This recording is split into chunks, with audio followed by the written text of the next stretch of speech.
The day I became the most hated man in Willowbrook Heights was the same day I became its most powerful. $750? That's what the Karen sisters and their homeowners association charged me for fishing with my grieving son. What they didn't know was that I had 6 million reasons to fight back and enough spite to use every single one of them. Before you watch full story, comment down from which country are you watching. Don't forget to subscribe. My name is David Mitchell, and until 3 months ago I was living what most would consider the American dream. I'd spent 18 years building a career in cryptocurrency investments and tech consulting, eventually selling my blockchain startup for enough money to retire at 38. But life has a way of reminding you that money isn't everything. My wife Sarah lost her battle with leukemia last year, leaving me to raise our 12-year-old son Marcus alone. The grief nearly destroyed us both. The only thing that seemed to help was fishing, the last activity the three of us had enjoyed together before Sarah's health took its final turn. So when I decided we needed a fresh start, I specifically looked for a home near water. Somewhere peaceful, somewhere we could heal. The Willowbrook Heights community seemed perfect on paper: upscale homes, good schools, and a beautiful 8-acre lake nestled in the center of the development.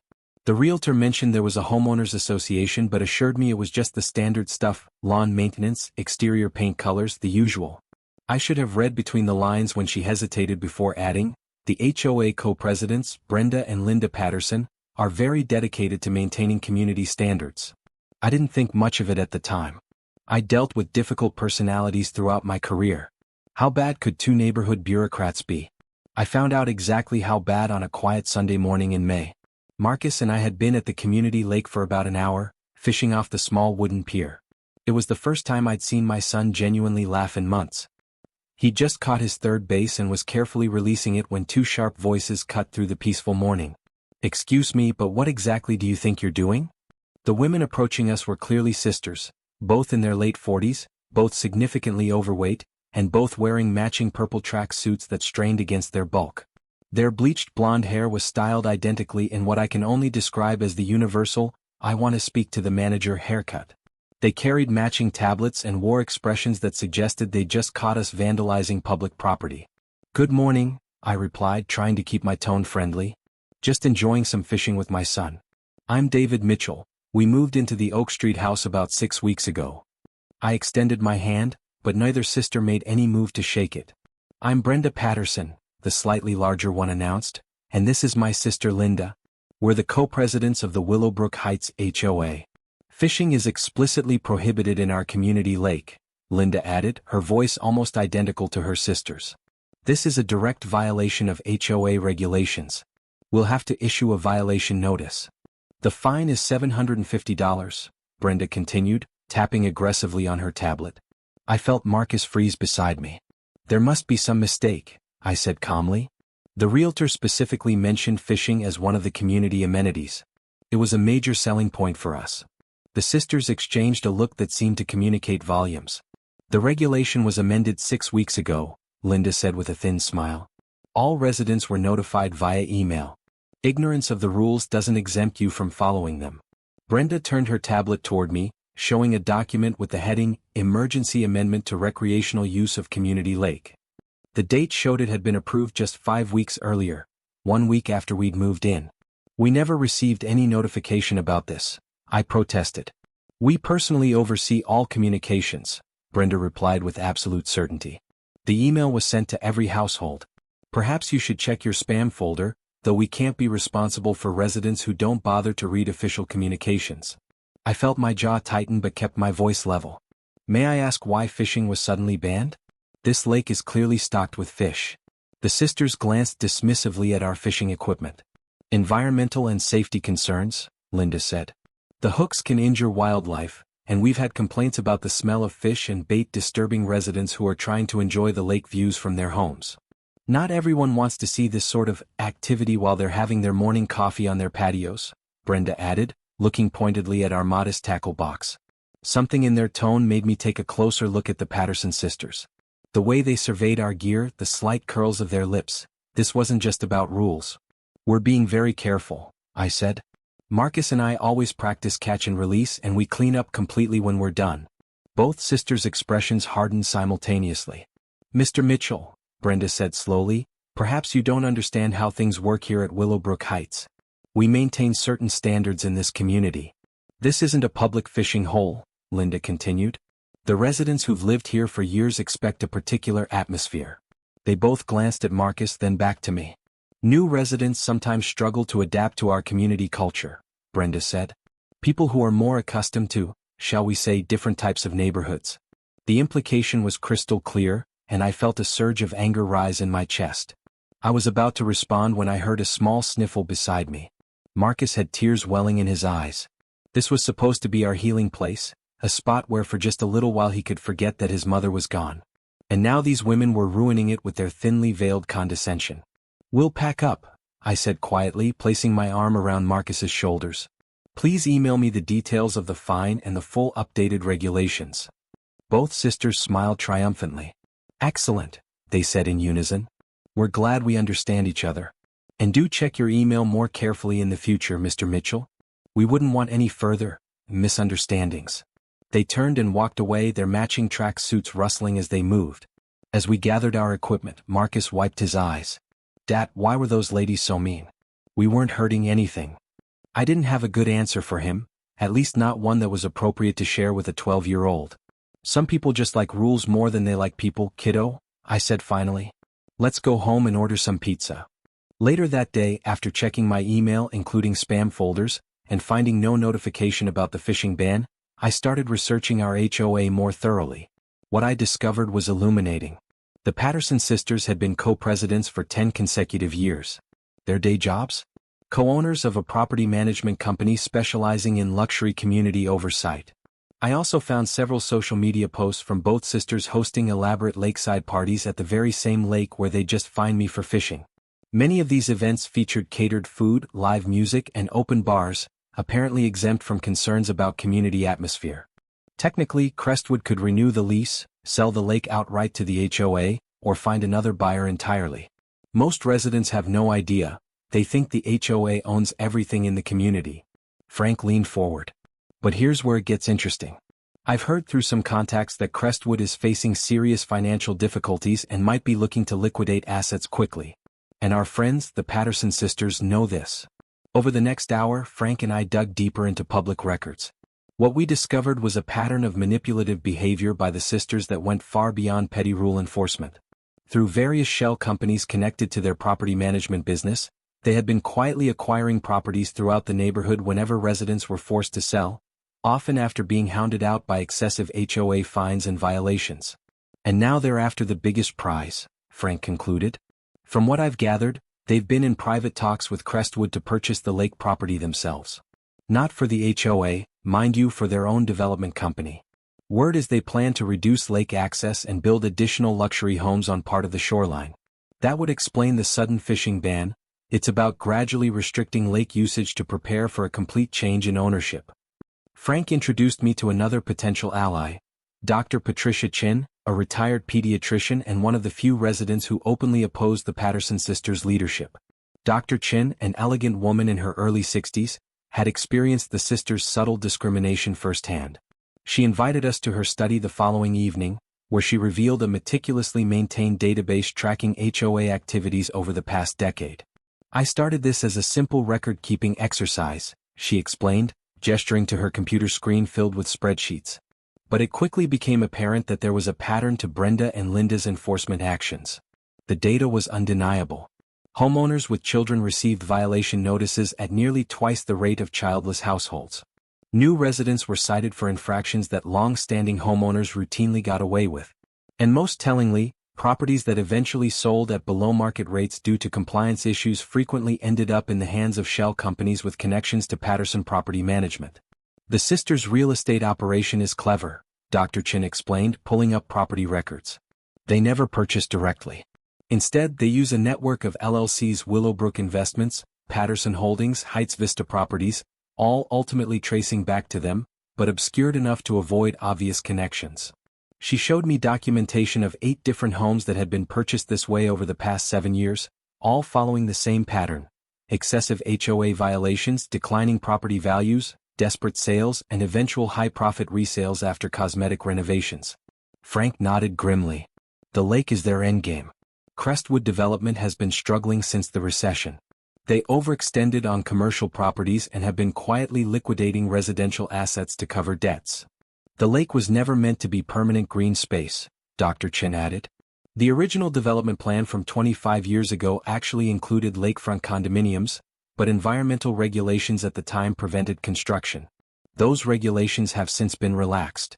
With the right connections at City Hall, which the sisters certainly have, permits could be issued for limited development. A half-dozen luxury lakefront homes could easily bring in 10 or 12 million in revenue. My professional interest was piqued. Tell me more about Crestwood's financial situation, I said. As a former tech entrepreneur and current investor, I was well versed in recognizing distressed assets and opportunities. Over the next few days, Dr. Chen connected me with former colleagues who provided discreet insights into Crestwood's precarious position. The company had taken on substantial debt financing a commercial development that had fallen through when anchor tenants pulled out during supply chain issues. Their credit lines were maxed, and they were quietly selling off land holdings to avoid bankruptcy. The lake property, valued at roughly $400,000, was one of their few remaining unencumbered assets. Meanwhile, Frank had been quietly arranging small gatherings with other disgruntled residents. We met in rotating locations, sometimes at Dr. Chen's home, sometimes at the local library's private rooms, once even in the back room of a sympathetic resident's coffee shop. The stories shared a disturbing pattern. They cited me for excessive holiday decorations the day after I spoke against them at the city council meeting, shared James Walsh, a retired teacher. I've had the same Christmas lights for 20 years, but suddenly they violated some obscure brightness ordinance. My teenage daughter was banned from the community pool for being too disruptive, said Maria Santos, a nurse whose daughter had been swimming when the Patterson sisters' nieces wanted to use the pool. When I asked which rule she had broken, they said it was their executive decision as HOA co-presidents. They personally led an inspection committee through my backyard claiming to check for mosquito breeding grounds, described Jennifer Kim, a young widow who had moved to the community just before me. 2 days later, I received violation notices for 7 different issues, all things that my neighbors have but weren't cited for. When I pointed this out, they suggested that perhaps this community isn't the right fit for someone in my situation. Each story revealed the sisters' tactical approach: isolate potential opposition, apply selective pressure through HOA mechanisms, and either force compliance or drive people out. Those who stayed learned to keep their heads down. Those who fought back found themselves facing escalating harassment. Through these meetings, we identified potential allies throughout the community. Dr. Chen created a secure messaging group where residents could share experiences and information without fear of retaliation. We were building what amounted to an underground resistance within our own neighborhood. I also began researching the Patterson sisters' personal financial situation. As an investor, I knew how to read between the lines of property records and business filings. What I discovered surprised me. Despite their carefully cultivated image of success, Patterson Property Management was highly leveraged. The sisters had taken out multiple lines of credit against their existing properties, likely to maintain their lavish lifestyle and fund their attempts to acquire new properties. If the lake development plan fell through, they would be in serious financial trouble. They're not just doing this for profit, I explained to Frank and Dr. Chen during one of our strategy sessions. They're doing it out of necessity. Based on these financial records, they're overextended. The lake development isn't just an opportunity for them, it's financial survival. This information changed our calculus. We weren't just facing neighborhood tyrants, we were dealing with people fighting for their economic lives. That made them more dangerous but also more vulnerable. At Dr. Chen's suggestion, I also reached out to Robert Kim, a real estate broker who had insider knowledge about the lake property and the local market. We met at a restaurant 30 minutes away to ensure privacy. The sisters have been trying to put together financing to purchase the lake property for about $400,000, Robert confirmed, keeping his voice low despite our distance from the community. Crestwood Development is in financial freefall and needs to close quickly. They've given Patterson Property Management a 45-day exclusive negotiation period, but they're so desperate that they might accept a better offer if it came with immediate payment. Robert also revealed something even more interesting. The sisters' real estate empire is mostly smoke and mirrors at this point, he explained. Patterson Property Management looks impressive on paper, but they're leveraged to the hilt. They've been using their HOA connections and social network to maintain the appearance of success, but the truth is they're about 3 bad months away from serious trouble. That's why they're so aggressive about this lake deal. They need a big win to keep their creditors at bay. With this information, I began formulating a plan. As a tech entrepreneur turned investor, I had specialized in identifying distressed but potentially valuable assets, exactly what this lake property represented. I had the capital to make an immediate all-cash offer that would be extremely attractive to a cash-strapped developer like Crestwood. The question was timing, when to make my move for maximum effectiveness. "We need to wait until the sisters have fully committed themselves publicly to this project," Dr. Chin advised. "Let them announce the special assessment for lake improvements. Let them put their reputations on the line with the community and with their creditors. Then we pull the rug out from under them." Frank agreed. "The more resources and political capital they expend before we make our move, the more devastating the impact will be when we succeed. And the more likely the community will turn against them when they realize they've been manipulated." As our coalition grew and our plans developed, we maintained absolute secrecy about our ultimate strategy. To the outside world, and especially to the Patterson sisters' network of informants within the community, we appeared to be simply a group of disgruntled residents documenting HOA overreach. The sisters clearly knew we were meeting, as evidenced by the sudden increase in random rule enforcement against those associated with our group. But they couldn't know our true objective. With the information gathered from our various sources, we were ready to move to the next phase of our plan. But first, I had to deal with escalating harassment from the Patterson sisters. Suddenly, I began receiving violation notices for issues that had never been mentioned before. Improper weed control, unauthorized landscaping materials, mailbox height violations, and even a citation for my garage door being painted the wrong shade of beige, despite being painted the exact color approved when I moved in. The fines began piling up. $150 here, $200 there. Within 3 weeks, I'd accumulated nearly $2,500 in violations. When I tried to contest them, my appeals were mysteriously lost or denied without explanation. It was clear that the sisters were using every tool at their disposal to pressure me into conformity or drive me out entirely. Then came a particularly troubling incident. Marcus had left his skateboard in our driveway while running inside to use the bathroom. Within 10 minutes, a violation notice appeared on our door, complete with photographs of the infraction. Someone had been watching our house, waiting for any minor slip-up to pounce on. The systematic nature of the harassment was becoming increasingly obvious. The targeting wasn't limited to just me, anyone seen associating with our group soon found themselves subject to similar treatment. Maria Santos received a citation for her lawn being a quarter-inch too high, measured precisely by Linda Patterson herself. James Walsh was fined for a bird feeder that had been in his yard for over a decade but suddenly violated an obscure aesthetic guideline. Jennifer Kim received a notice about improper trash disposal when her recycling bin was 6 inches too close to her garage. It was a clear campaign of intimidation, but it was having the opposite effect than the sisters intended.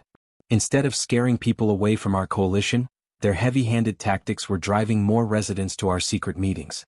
With each new absurd violation, another neighbor joined our messaging group. By the 4th week, we had representatives from nearly 40 households, over a third of the community. The final straw came when Marcus returned from school in tears. "The kids at school are saying we're troublemakers," he sobbed. "Tyler said his mom told him we're trying to bring down property values and that we don't belong here." Tyler's mother, I discovered, was one of the Patterson sisters' closest allies on the HOA board. The battle had now extended to targeting my child. That night, after Marcus was asleep, I called Frank. "I'm considering selling the house and moving," I admitted. "This is affecting Marcus too much." "That's exactly what they want," Frank replied firmly. "The sisters have done this to at least 8 other families I know of. They hound them with violations until they sell, usually at below market value because of the problems with the property. Then their real estate connections snap them up. Don't give them that satisfaction," Dr. Chin added when Frank conferenced her in. "We're so close to having the leverage we need." They were right, of course. Walking away would be letting the Patterson sisters win. And worse, it would be teaching Marcus the wrong lesson about standing up to bullies. That same evening, I received word that the environmental assessment on the lake had come back clean, and Crestwood's board had agreed to consider my offer. The paperwork was ready to move forward. Later that night, while reviewing the HOA governing documents again, I discovered something crucial. The sisters proposed special assessment to improve lake amenities, which everyone understood was their way of raising funds to purchase the lake required 80% homeowner approval, not the simple majority they had claimed at the meeting. They were attempting to bypass the HOA's own rules, confident that no one would challenge them. "They've brought this fight to my son," I said to myself as I closed my laptop.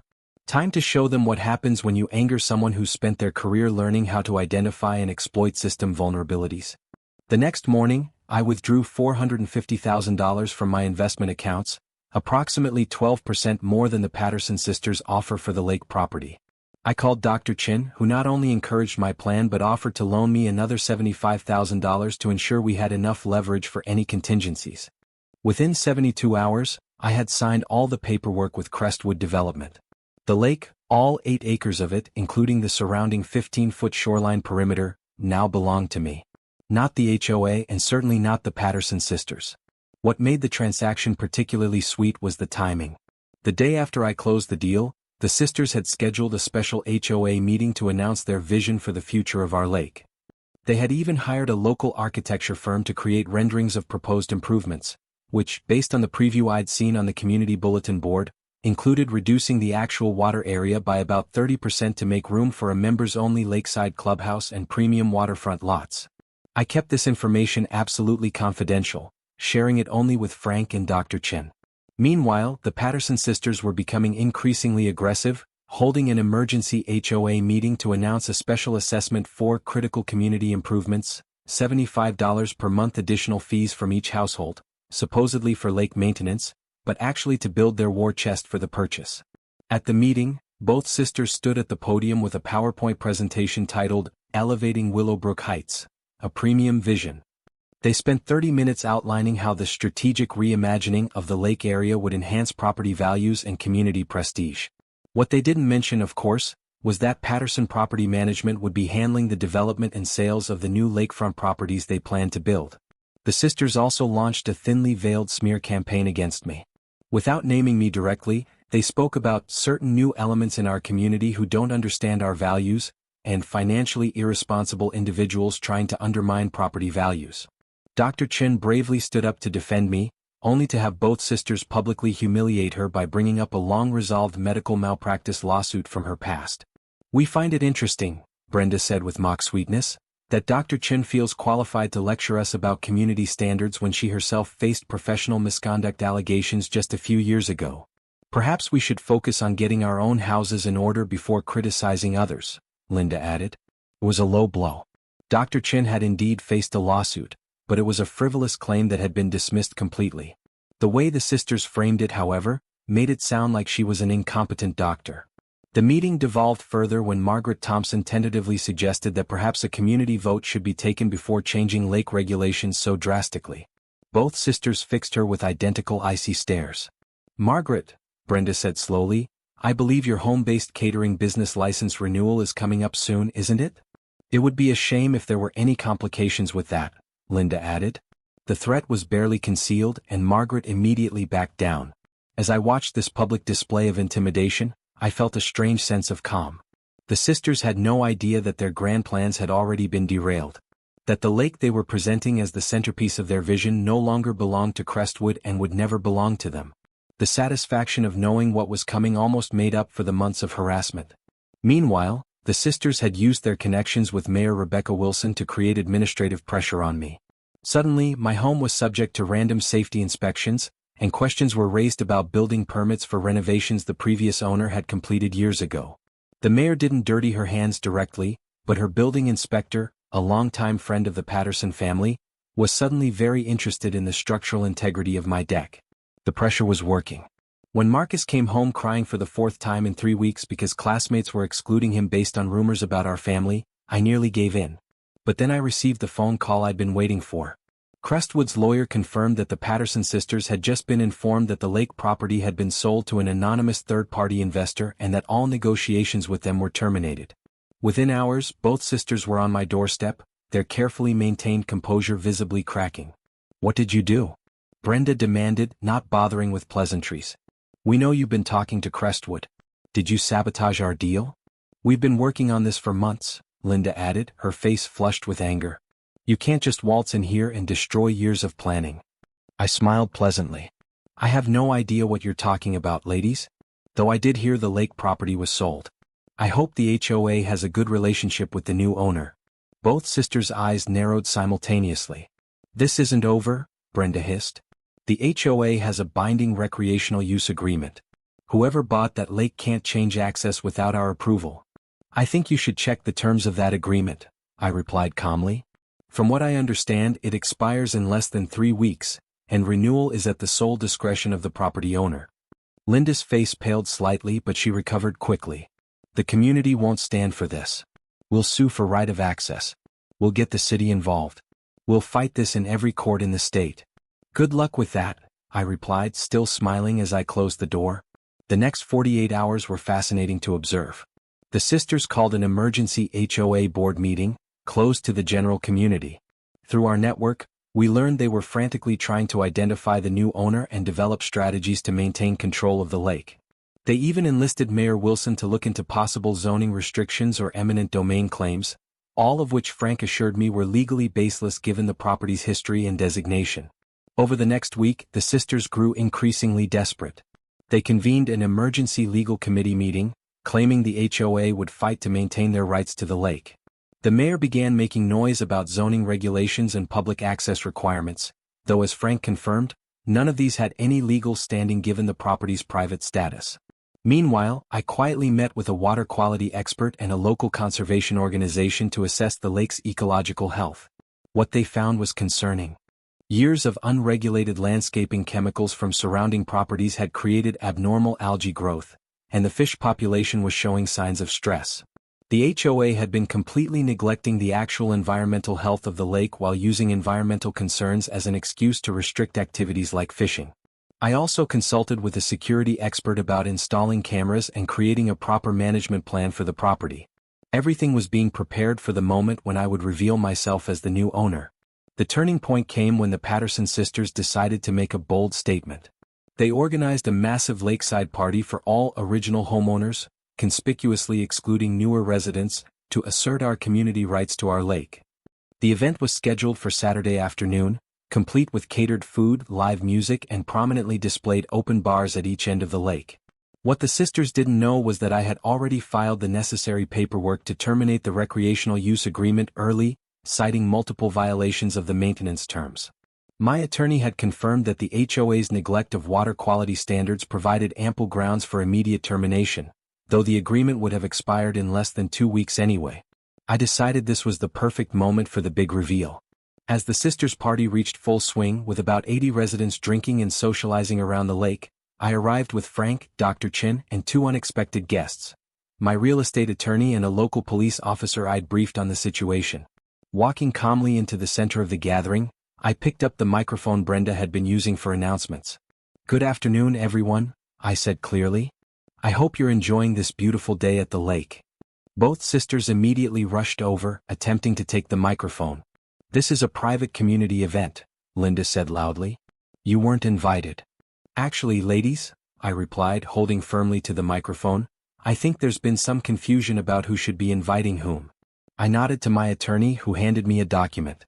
"As the legal owner of this lake and all surrounding property within 15 feet of the shoreline, I'm informing you that you are all currently trespassing on private property." The crowd fell silent. Both sisters' faces flushed deep red simultaneously. "What are you talking about?" Brenda sputtered. "This is HOA property." "No, Brenda," I said calmly. "It never was. It belonged to Crestwood Development until 5 days ago, when I purchased it outright." I held up the deed for everyone to see. "And effective immediately, I'm terminating the recreational use agreement that was set to expire in 12 days anyway." I gestured to the police officer. "I've asked Officer Martinez here to help ensure an orderly departure from my property. You have 20 minutes to gather your belongings and leave the premises." The sisters looked like someone had just thrown buckets of ice water over them. "You can't do this," Linda shrieked. "The community has rights." "Actually, I can and I have," I replied calmly. "And Officer Martinez has a trespassing complaint ready to file if necessary. But I'm sure it won't come to that. After all, ladies, you've always been such sticklers for following the rules." As the crowd began murmuring in confusion and anger, I continued. "For those wondering, this is what happens when you allow people to abuse power unchecked for years. Consider this a lesson in consequences." The party dispersed quickly, with many guests shooting accusing looks at both sisters as they left. Several people approached me privately, expressing a mix of shock and, surprisingly, respect. About time someone stood up to them, one longtime resident whispered as he passed. This has been a long time coming. They had it coming, another added quietly. Those two have terrorized this neighborhood for too long.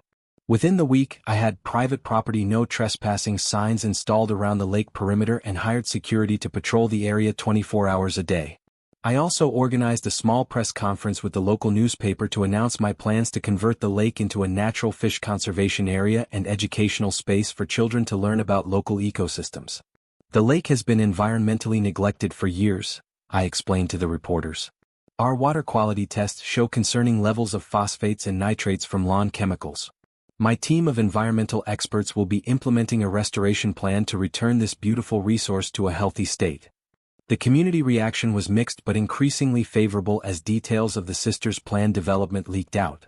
Many residents who had initially been upset about losing lake access became supportive when they learned about their intention to build private homes on part of the shoreline. The revelation that they had been planning to profit personally from community property shifted public opinion dramatically. The Patterson sisters were livid. They attempted to sue me for destruction of community value, but their case was dismissed almost immediately when my attorney presented the clear property deed and expired access agreement. They then tried to rally the HOA to implement punitive measures against me, additional fines, restrictions, even attempting to force a lien on my property. But many residents were beginning to question whose interests they really represented. The tide truly turned when Margaret Thompson finally found the courage to speak up at an HOA meeting. I've been on this board for 4 years, she said, her voice shaking at first but growing stronger. And I've watched Brenda and Linda manipulate regulations, target specific homeowners, and divert HOA funds to pet projects that primarily benefit their friends' properties. Last year we spent $120,000 to renovate the Northside Park that only serves about 15 homes, all owned by the sisters' friends, while rejecting basic playground equipment for the main park used by dozens of families with children. Margaret's stand inspired others. At the next HOA meeting, several longtime residents spoke up about various abuses they had witnessed but been afraid to mention. The floodgates had opened and years of pent-up frustration with the sisters' leadership poured out. A motion was proposed to audit all HOA finances for the past 7 years. More board members began to question the sisters' leadership as financial records were scrutinized and irregularities emerged. The community was fracturing, but not along the lines the Patterson sisters had expected. Instead of uniting against me, many residents were beginning to see the HOA leadership as the real problem. As more residents began to question the sisters' leadership, I announced a special program: free fishing passes for all children in the community. There was just one exception: children of current HOA board members would not be eligible until their parents resigned from the board. It was petty perhaps but effective. The most satisfying moment came when several residents who had previously sneered at me alongside the sisters started showing up at my door, asking if their children could possibly be granted fishing passes. Some even began openly criticizing the Patterson sisters, the same people who had been their staunch supporters just weeks earlier. The social dynamics had completely reversed. My daughter really wants to learn to fish, admitted Rebecca Torres, who had vocally supported the sisters at HOA meetings. She says Marcus mentioned a junior conservation program. Her discomfort was palpable as she stood on my doorstep, the same woman who had deliberately turned away when I greeted her at the community mailboxes just weeks earlier. Yes, we're starting an educational program for kids, I confirmed. It focuses on ecology, conservation, and sustainable fishing practices. Marcus is helping to organize it. I paused deliberately. Of course, it's only open to families who aren't currently represented on the HOA board.